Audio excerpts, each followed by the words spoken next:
too bad about Aaron, though. Yeah, well, he went out like he lived. Horny.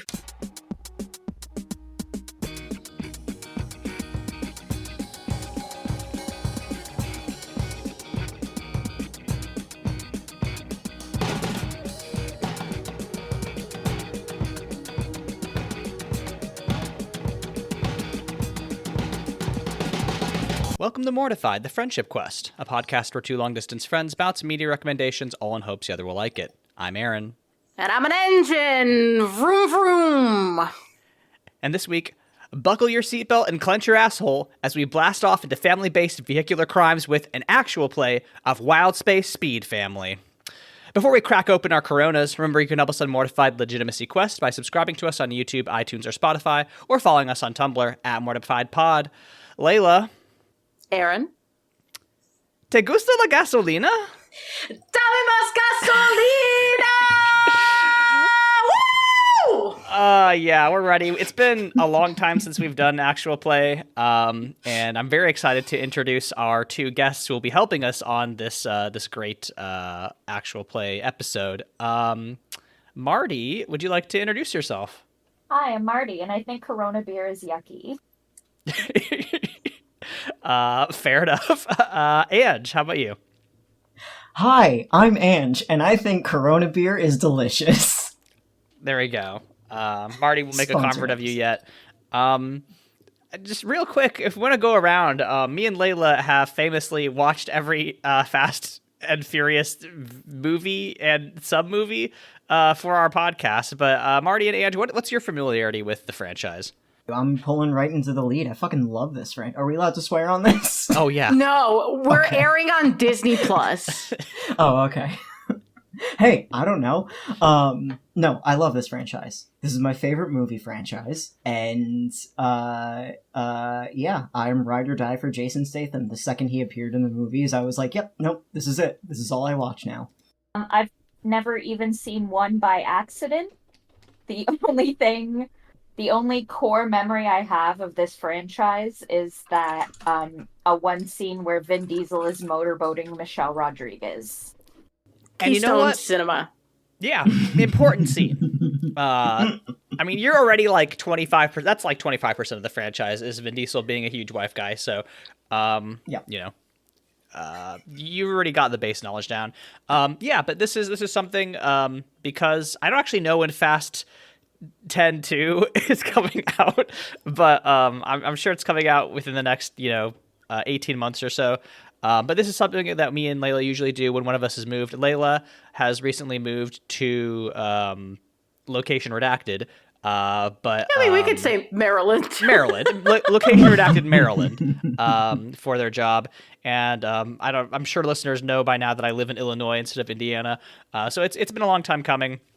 We're going to play this game. This game is, as I said before, Wild Space Speed Family by game designer Michael Elliot, who I've met. Michael, shout outs to you. Hope you're doing well. And we're going to talk about what we're doing. But basically, we're playing through a Fast and Furious movie.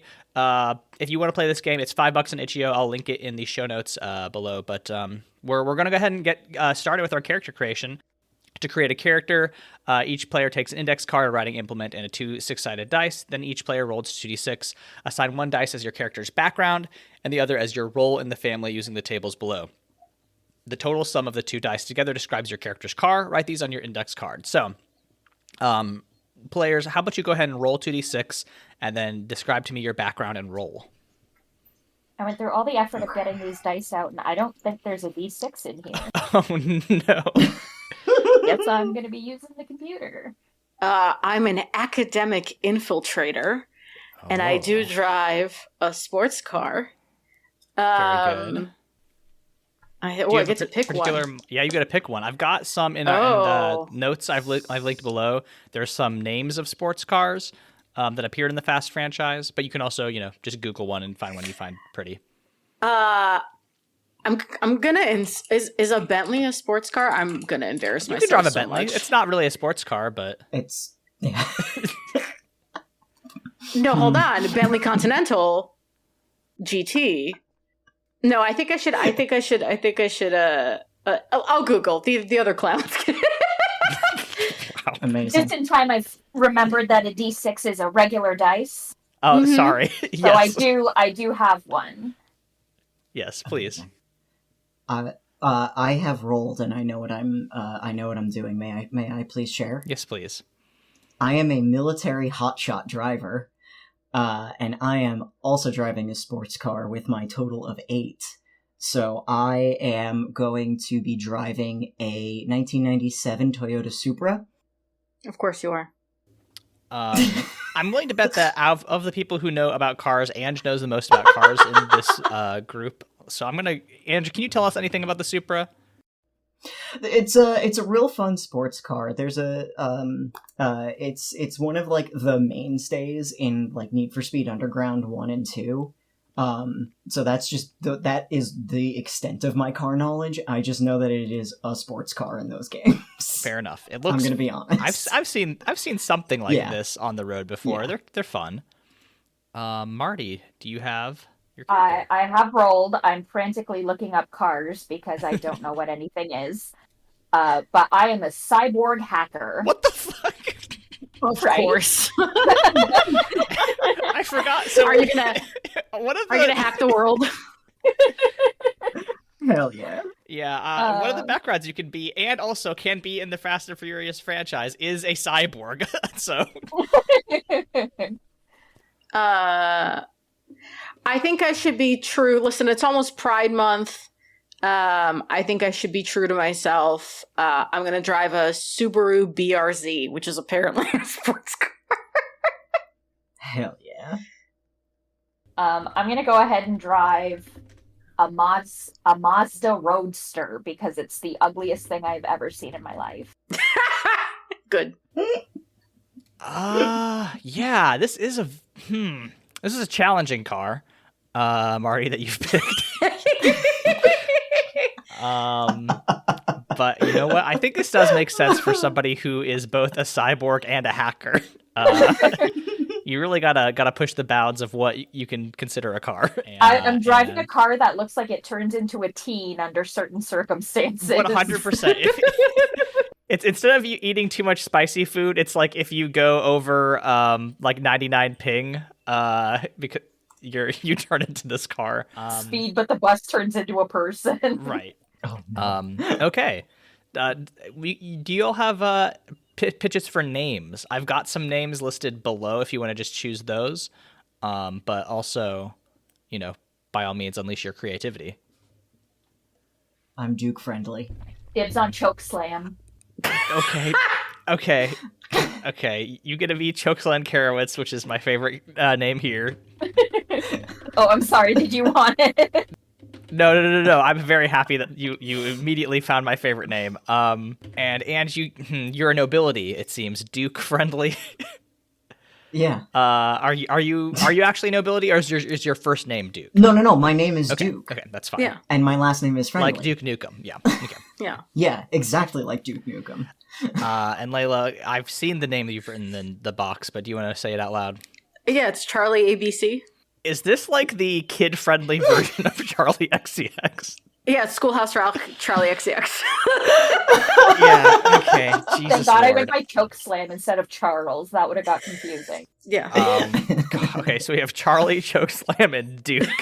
I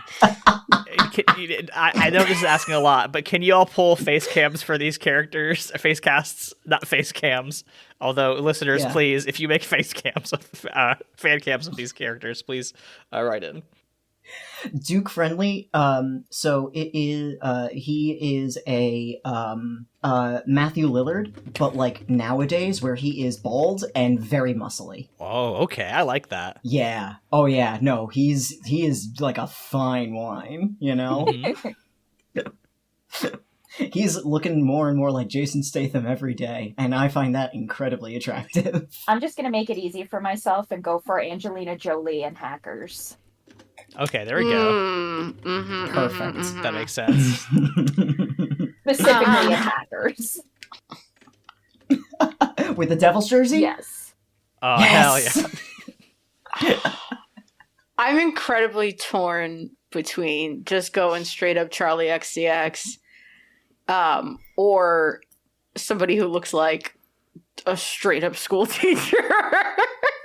I mean, Charlie XCX. Charlie XCX looks like one of my school teachers. Well, you're from Jersey, so that fucking tracks. All right. Because Charlie XCX just embodies party. Yeah,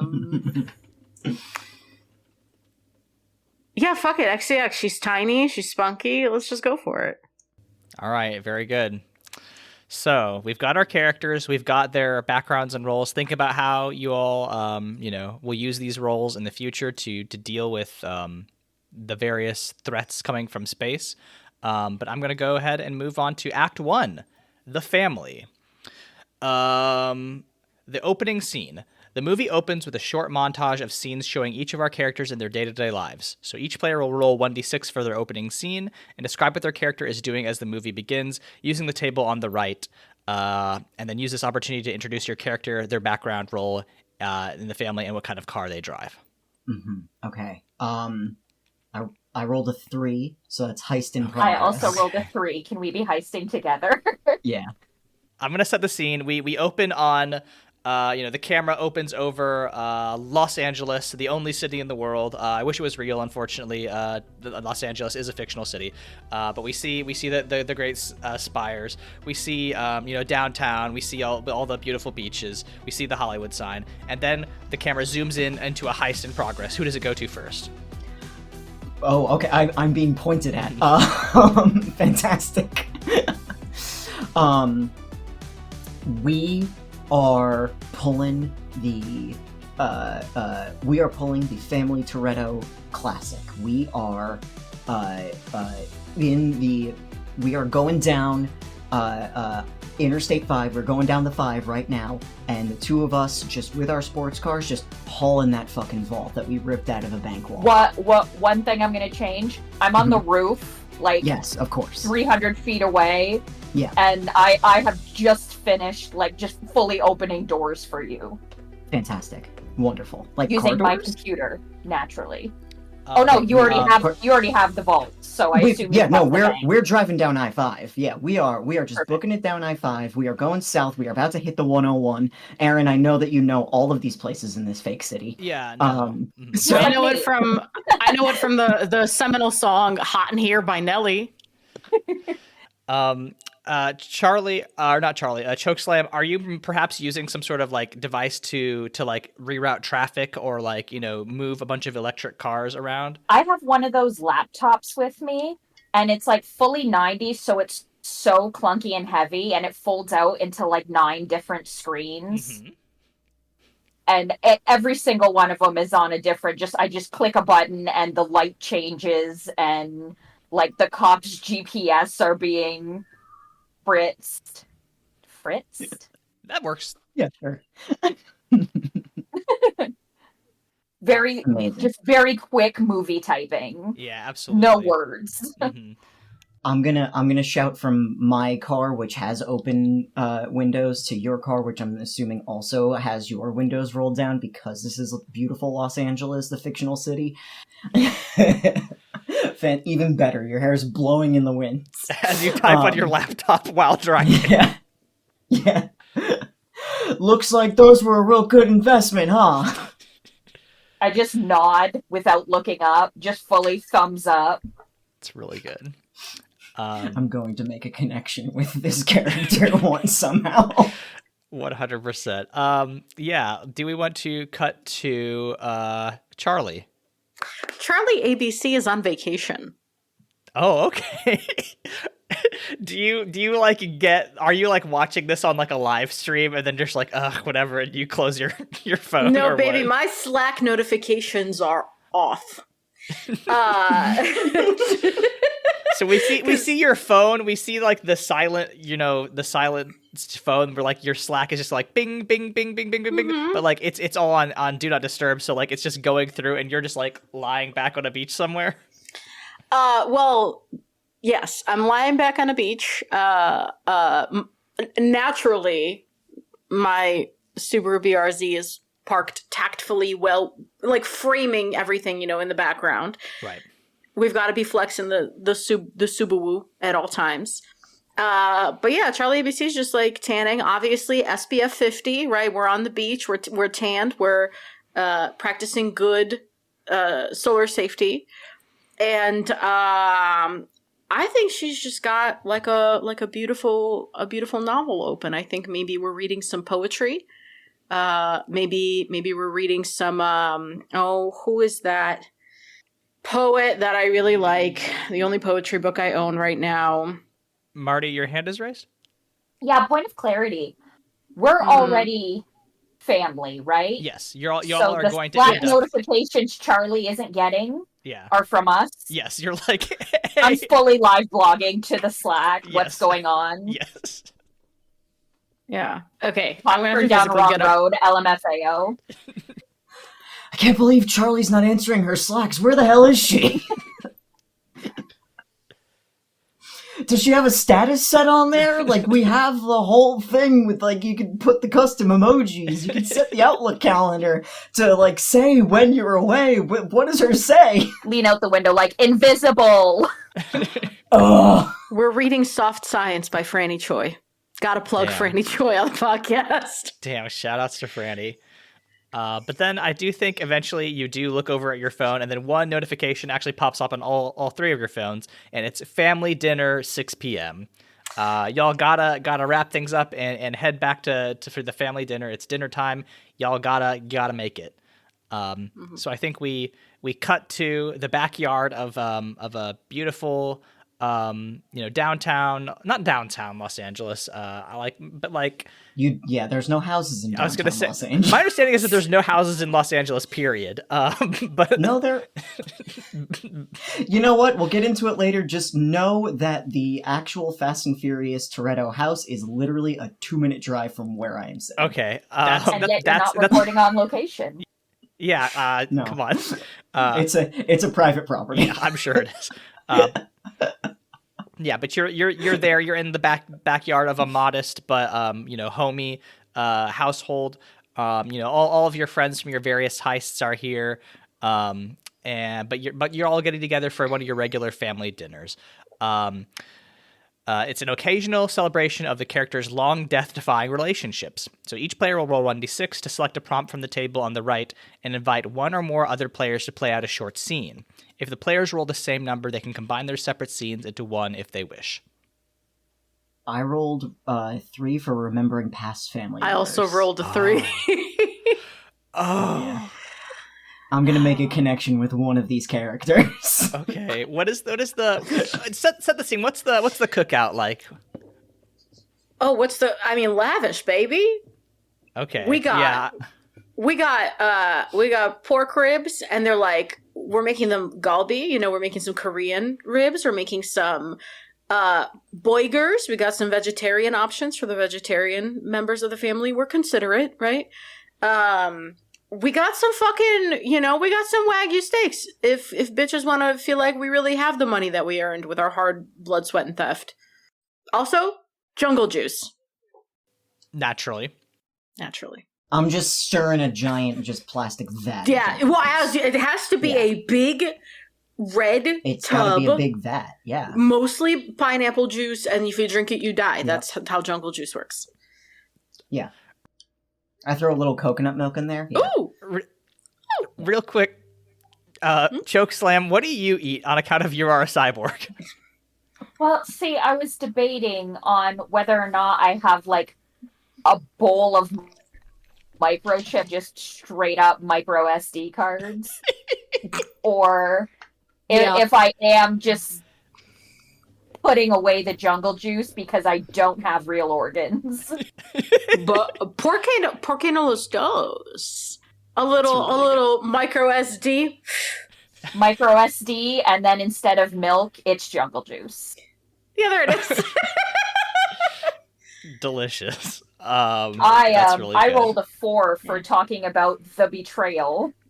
So yeah, maybe we do the thing where we start with the people reminiscing about the departed family member, and then you transition into the betrayal. Yeah, I mean, listen, Duke. You remember when we used to roll with that son of a bitch, Aaron Voight? Fuck off! Yeah.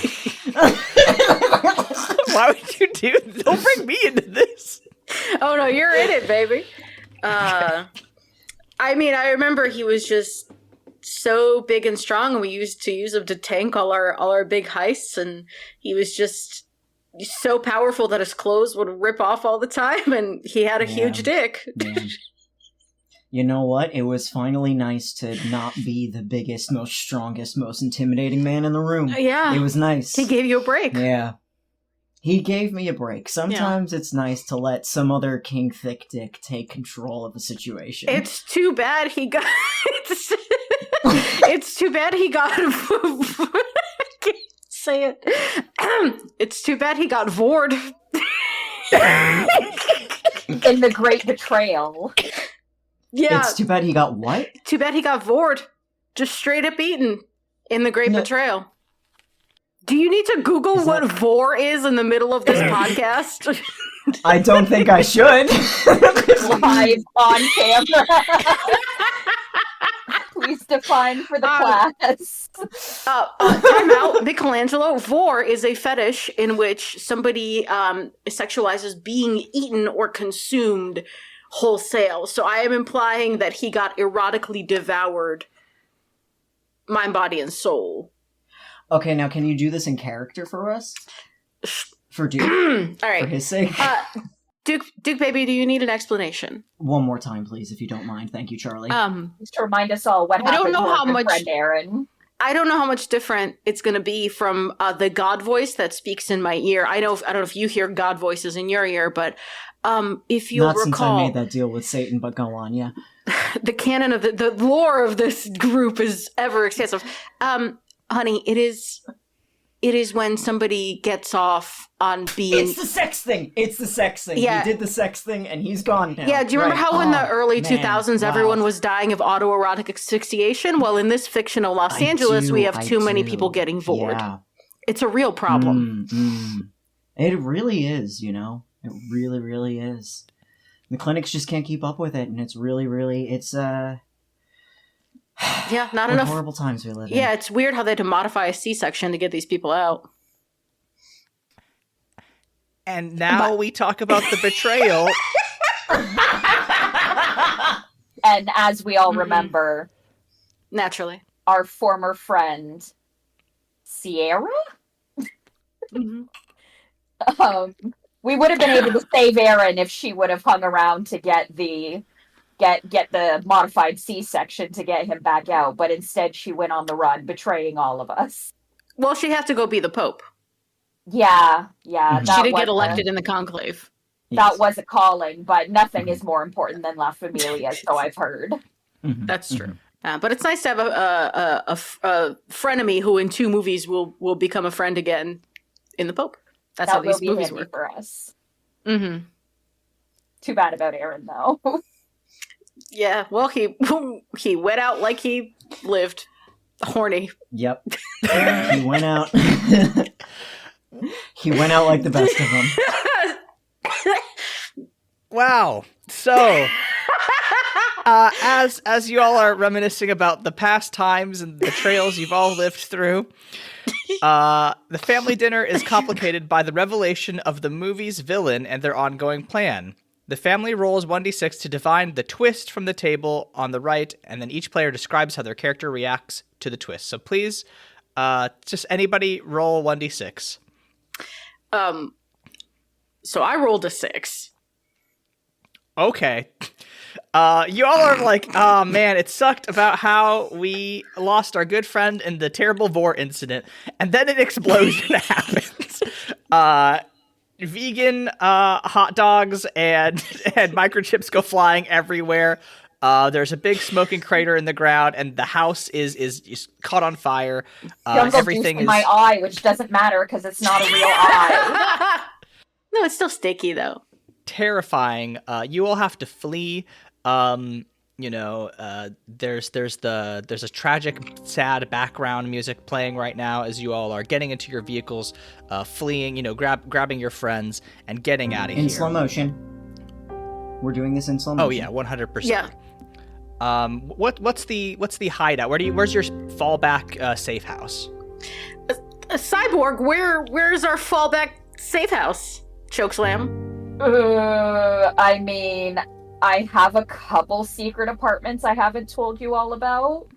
We can go to one of those, surely. I take you to the dirtiest, rattiest hotel, like straight up sun bleach, big sign advertising honeymoon suites, heart-shaped jacuzzi type motel. Ooh. And your apartment is in the heart-shaped jacuzzi. Yeah, I did open Obviously.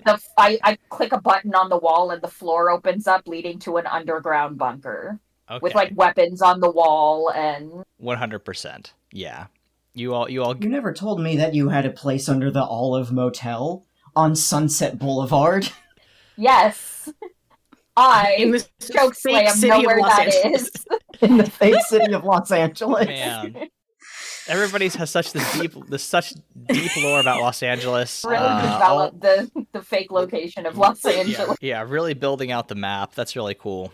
Thanks for playing the space with me, everybody. I think when you get down there, you see Agent Lincoln, an old government guy who used to be, you used to run with him 1 or 2 movies ago. He gave you a weird mission where you had to find some sort of global spy software that would have let the government see everybody's personal data. And then I believe Charlie and Chokeslam installed it into their bodies, and now they just have access to that at all times.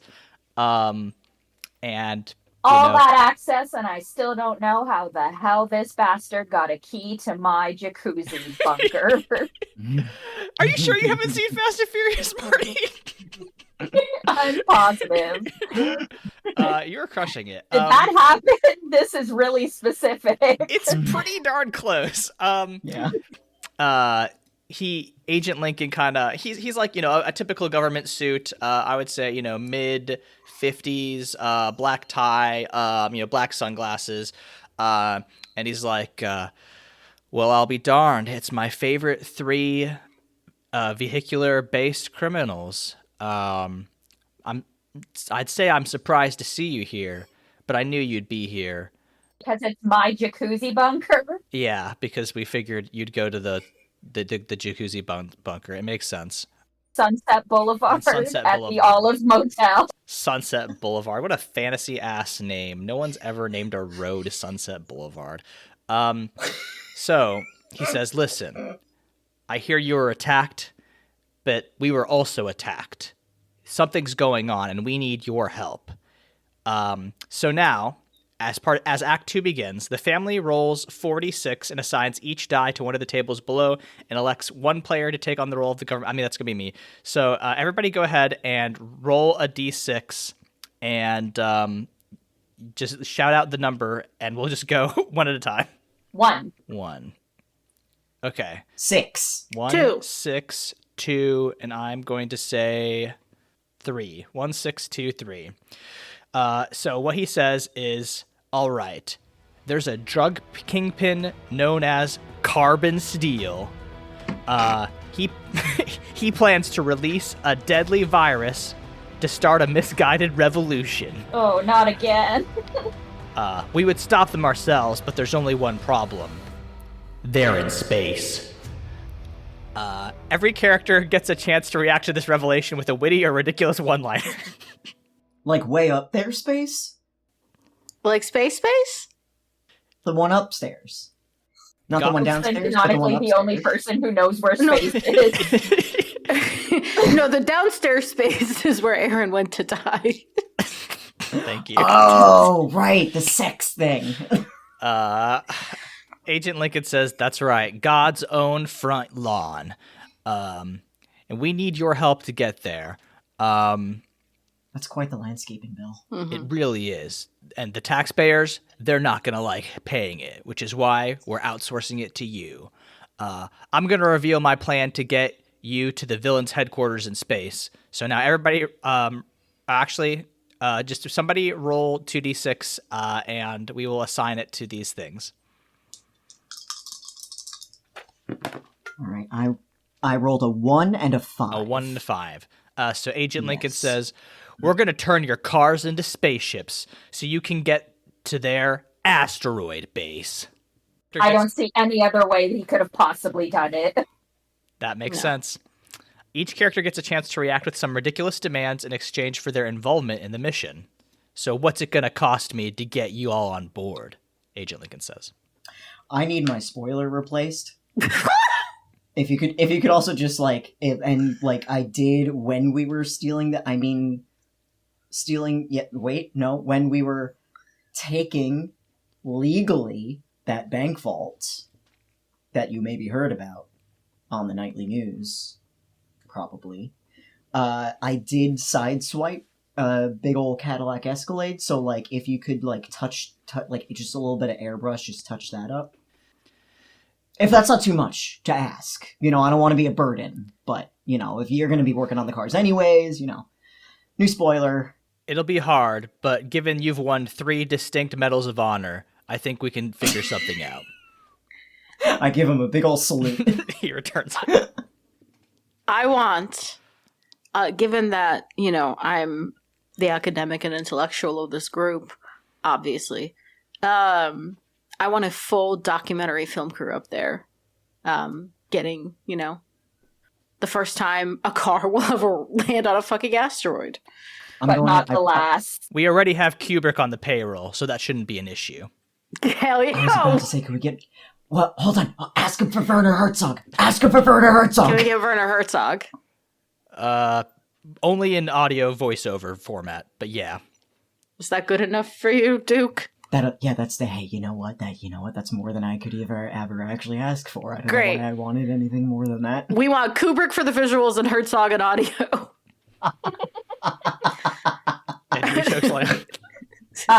Chokeslam's eyes glow and kind of start flashing as if they're going through a list.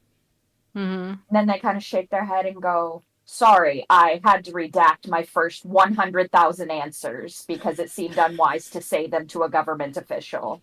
I want a lot of money. I want just a shitload of money. I want all of the money you can possibly think of. And I don't care how you get it. And then they make meaningful eye contact. He starts to say, would $1 billion be enough? But when you say that, he's like, would 2 trillion be enough? And I don't care where you get it from or who has to lose it in the process. He just kind of makes moves his fingers over his mouth as if he's zipping them motion, and then nods. And he's like, a big thumbs up. And then he's like, all right, we'll bring you in. There's a shot of you all being flown in to some sort of black site on helicopters. And then you all get to move on to the preparation stage. So each character rolls 1d6 for a moment of preparation using the table on the right and invites 1 or more players to play out a short scene. And if you roll the same numbers, you can combine your scenes. So everybody go ahead and roll a d6. 4. Talking with the government agent about what's really going on here. Oh, yes! Fuck, okay. Yes! What else? Yeah. The best character so far to have this conversation. 2, comparing this mission with the one for a previous mission. Okay, great. Choke's like... Gearing up montage. Okay, very good. I'm gonna let you guys act, and then in the background, Chokeslam is just doing a Metal Gear Solid magical girl thing in the background. Can we get an idea of what your gear looks like? Arm guns. Guns for arms. May be a part of me, might not be. Who knows at this point? Eyes fully glowing. The Angelina Jolie hacker's pixie cut, just kind of floofing out Ghibli style. Maybe transitioning from the Devil's jersey to her white leather outfit. I'm picturing, but I cannot remember what scene it was in because we watched Hackers 100 years ago. Thank you. That was really good. Charlie, what is Love the guns, guns, knives, boot knives, more guns on my thigh. As Chokeslam is getting the most armored anyone has ever seen, Charlie, what are you saying to them that compares this mission with one from a previous mission?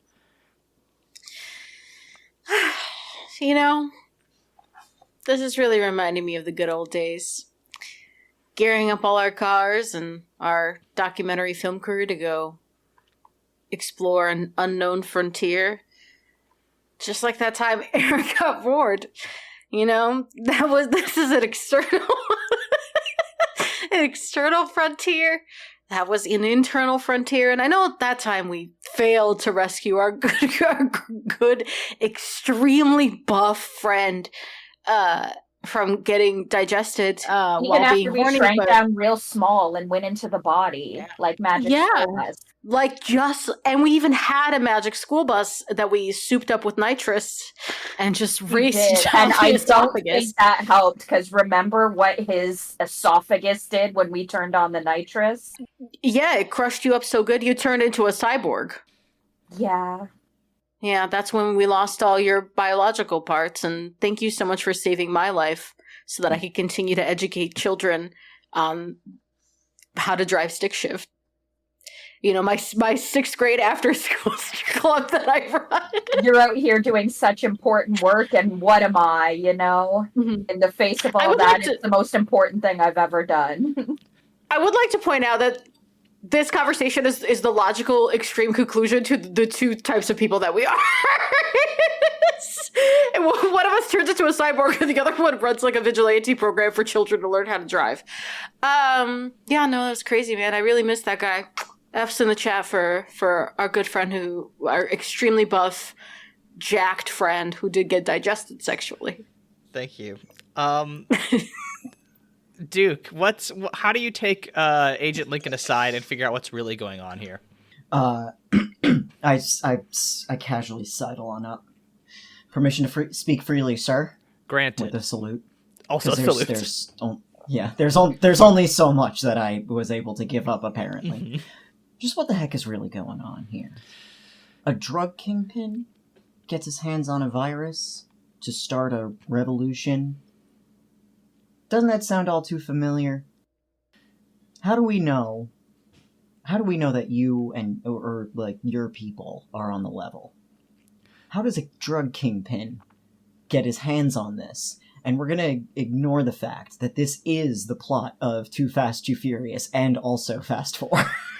I don't remember the plots of either of those movies, but I think Agent Lincoln is like, listen, soldier, I know you've done things, we've all done things that we regret in service of our country, but this time, it's super real.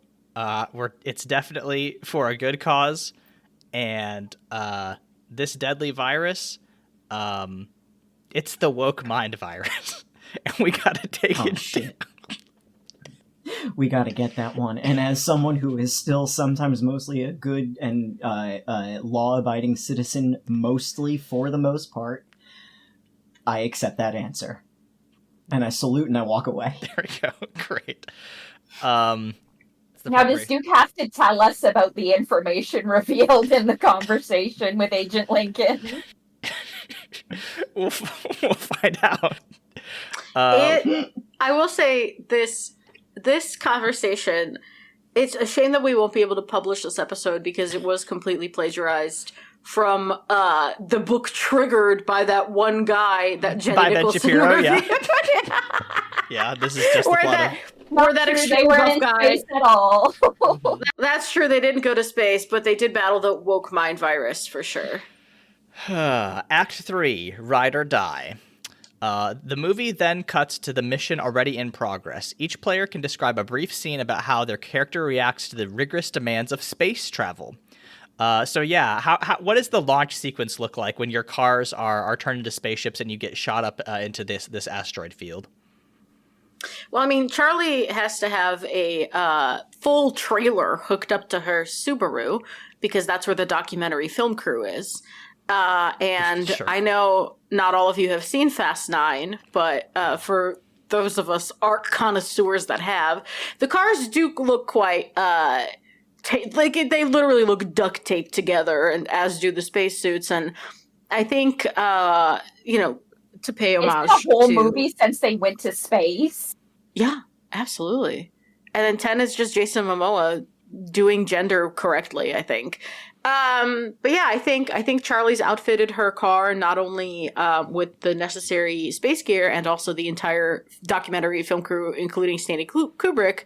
But also, I think she's put like disco ball mirror glass on the outside of the Subaru so that we may glitter off to our deaths. And she is bumping that bass. Chokeslam's stupid little car just has kind of like rocket coming out the back, and then its headlights look like eyes getting wide. It's really good. Otherwise unchanged. Not even wearing a spacesuit because Chokeslam's a cyborg, and they have a clause in their contract that says they have to be hot at all times. Makes sense. They cannot be portrayed negatively. Mm-hmm. Oh, Just correct. Just like Vin Diesel. Correct. Just like Vin Diesel. Duke Friendly's eyes are going wide. He's trying to play it super cool, but if you look close enough, he is white knuckling the squishy steering wheel It's really of good. his Toyota Supra. Yep. Chokeslam, do you want to roll a d6 so we can figure out this engagement complication? Oh, motherfucker. I wish it was better at that. 5. 5. The villain's plan complicates things. So I think we cut to what's his name, Carbon Steel, as he's watching y'all coming in from the asteroid, and he's like, I knew they would come for me eventually, but it's time for me to complicate things. Release the bots. And he like kind of holds his hand up, and then a bunch of I think it's I think they look like somewhere between drones and like little mini like Decepticons or Autobots. They're all like little. They're also cars that have been altered to go to space, but they're evil. And you can tell that they're evil because they have red headlights. And I think they're all like 2-seater cars. So they're very similar to your car, Chokeslam. The Subaru. It's not the BRZ. It's the Roadster. They all look kind of like that, and they're all just kind of like flying towards you all. So I guess the next part is the big action scene. Each player rolls 1d6 and then describes how their role, background, or car helps them deal with the part of the big action scene. So y'all can go ahead and roll a d6 and then match what you're doing to this table as you figure out how complications happen. So you've stopping the villain's plan. We're gonna address that one last, I think. Yeah. Good. Because I have a little bit of a plan. Okay, very good. Yeah, I think we see that as the cars start flying towards you. You're just like, I have a plan. But Duke, you got a 2, which is infiltrating the villain's lair. So how do you infiltrate the lair? I want to, like, if it please the court, I would like to say retroactively that when the paint job was redone on the 1997 Toyota Supra, it was done in a matte black wrap. So hard to see in space. So I'm just dipping and bobbing and weaving like the hotshot military driver that I am through all the goons. They can't see me. They don't know what's happening. They think it's just some space junk going by. And I'm able to sneak into the asteroid base. End of sentence. End of sentence. And then Charlie, what did you roll? I did roll 1, so I'm defeating the lair's defenses. Yeah, how do you defeat the lair's defenses as all these cars come flying at you? Well, tell me about the lair's defenses. Are there lasers involved? I think the little mini cars that are flying at you are shooting lasers. Excellent. So because, as I said, the car is covered in disco ball glass, she's reflecting the lasers. And so, and obviously Duke is like doing beautiful tight loop-de-loops like Mission Impossible, James Bond style, like really swimming through these reflected lasers going pew, pew, pew all around. And she's exploding the minicars. Very good.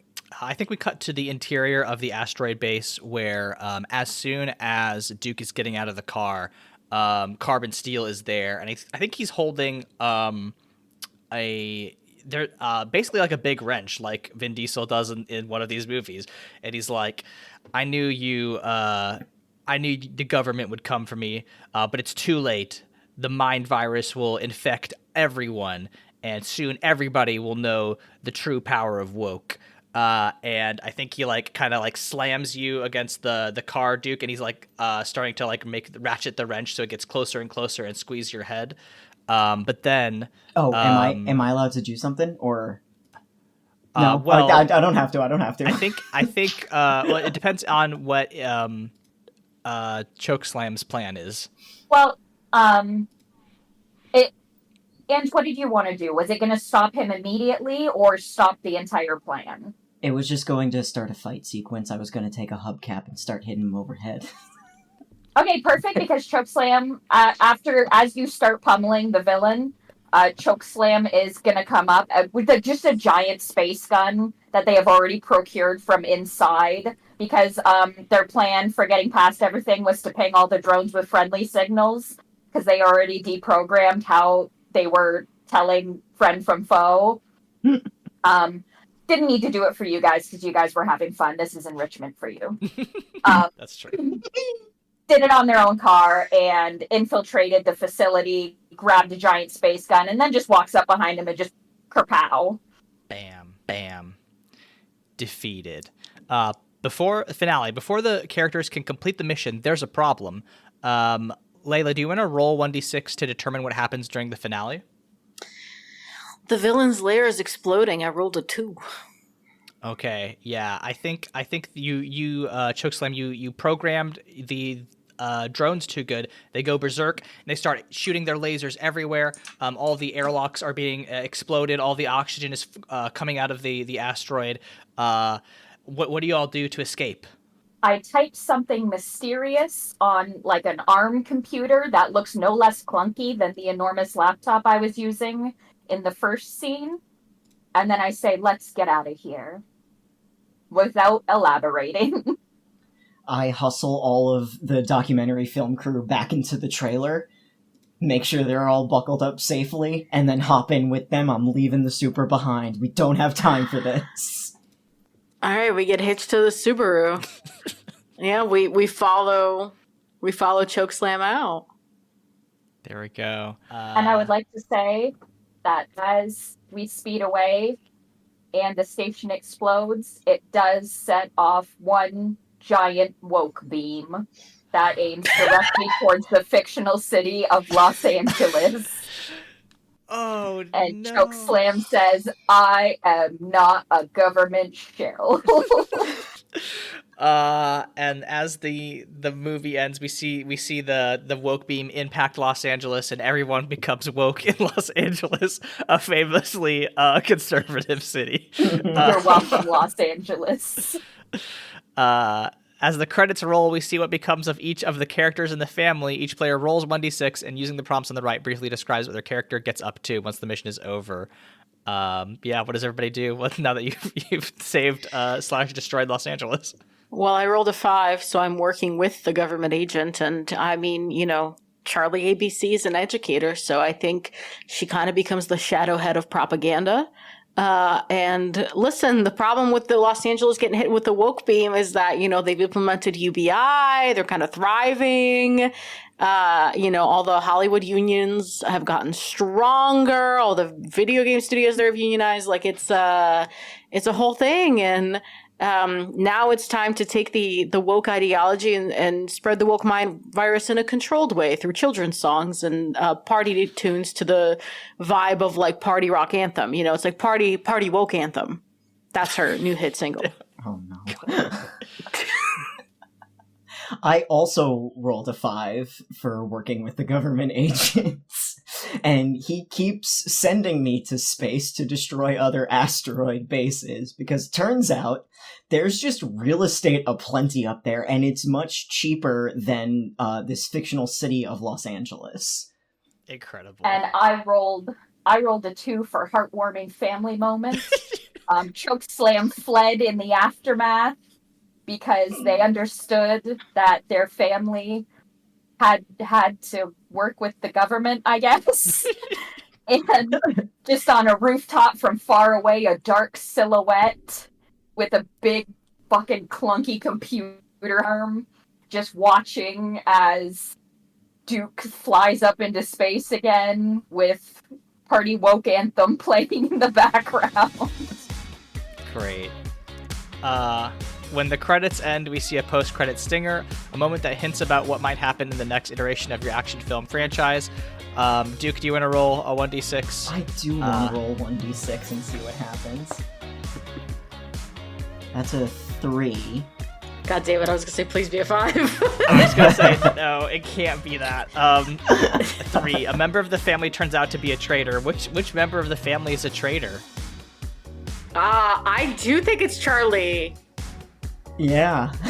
I do think it's Charlie ABC. Yeah. Duke is too wholesome, and Chokeslam is too adherent to their morals. Yeah. So I think, the last scene is like Agent Lincoln being like, all right, Charlie, now that we've spread woke ideology to the entire city of Los Angeles, it's time for your next mission. And he kind of like pulls you aside to a white room where there's like a single pedestal, and on that pedestal is also a pair of black sunglasses. And behind that pedestal is a big projector of the sun. And then we cut to black. Am I gonna make the sun woke? We'll find out on the next episode of Wild Speed Space Family. Colon, black woke sun. Shut the fuck up. Won't you Black hole come? sun? Yeah. It's a Black hole song. sun? Come on. No, I Ange know. gets it. I know. I got it. Oh, God. Family and friendship wins again. Oh, God. That was great. Thank you, everybody, for playing Wild Speed Space Family with us. Does anybody want to put their plugs of where their work can be found on the internet? No. Fair enough. Heartforge.itch.io is where you can find games that I made in Twine. Yeah. They work sometimes. Yeah. They're really good. Go play them. They're very actually genuinely fun. very Go play good. them. Marty is an incredible writer. You can and you can find me, Ange, if you walk into the pine woods of New Jersey in the middle of the night and stand there silently. That makes sense. Leyla, where can people find you when you're not wokeifying the sun? Well, I'm always doing that. I'm at LEYLSES on Blue Sky and also on Tumblr. As per usual, man, I'm just up to shit. I'm taking a world building class right now. My goal is to eventually draw the webcomic I keep talking about. I inch closer and closer every day, but there are many inches left. I'm working on all my essays still. I'll publish one eventually, so who's to say? Aaron, where can people find you? You can find me on Blue Sky AA Void, Tumblr at Monster Factory Fanfic, and YouTube at AA Void, where I write video essays on tabletop games. Our theme song is Obsolete by Keshco from the album Filmmaker's Reference Kit Volume 2. You can find more of their music at keshco.bandcamp.com. And I'll just say, as we fade out of this Wild Speed Space Family, as the credits roll, how can we not talk about family when family's all that we got? We'll see you all next time. Everything I would do, you were standing there by my side, and now you gon' be with me for the last ride. It's been a long day without you, my friend, and I'll tell you all about it when I see you again. We've come a long way, from where we began. Oh, I'll tell you all about it when I see you again. When I see you